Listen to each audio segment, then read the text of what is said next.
Следующий вот ИПАМ 900. Он у меня тоже закончился давно уже.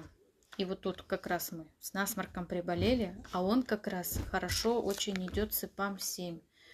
И этот в нос капать. Потом через полчаса следующий ИПАМ 900. Очень тоже хорошо. Но он еще помогает и от кашля.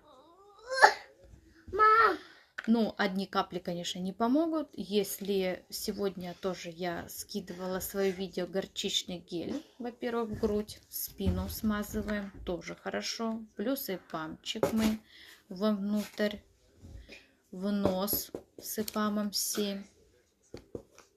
И все хорошо. И корень. Не забываем корень. Корень, он везде.